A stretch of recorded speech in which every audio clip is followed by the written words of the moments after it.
Sagantaan cidhaa sagantaa boo'ichaatti jijjiirame.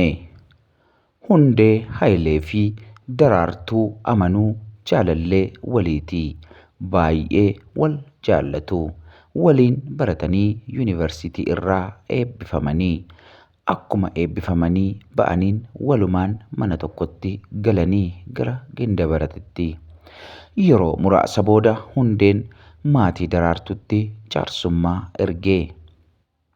Gara Horroo Guduruu Wallaggaatti mucayyoo keessan jaalladheen waliin mana tokkotti gallee utuun jaarsa ergee isin hin eeyyamsiisin kana gochuu koof na of kolchaa natti araaramaa jedheen.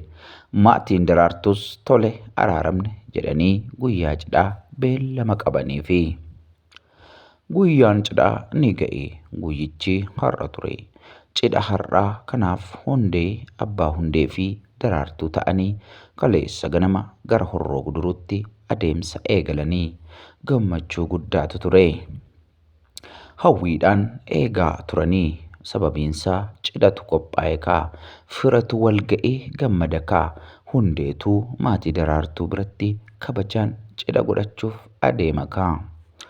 Ganamaan deemsa eegalanii kolfaa taphachaa maaltu hamaa yaadee maaltu kanas tilmaamee takka akka adeemaniin gara Cillimootti dhiyaatanii bosona Cillimoo keessa erga ga'anii egaa kanuma gaa konkolaataan ni galagalee namni 6 battalatti du'anii. Kanneen keessaa tokko Hundeedha. Hundeen immoo kaadhimaa Daraartuu isa cidhaaf deemaa ture sanadha. Kan du'ellee du'ee warra cidhaaf qophaa'ee eegu warra jiraatti du'e boolla maaltu nyaata egaa ammaa mee akkamuma ta'uu Daraartuun hoo akkam taati? Yaa jireenya biyya lafaa baay'ee nama gaddisiisaa. Warra lubbuun darbe Waaqayyo jannataan haa boqochiisuu haa qananiisuun dhaamsa keenyaa.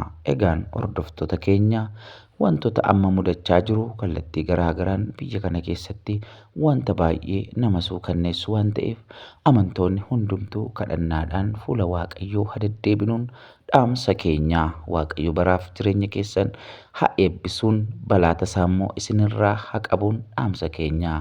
Eebbifamaa.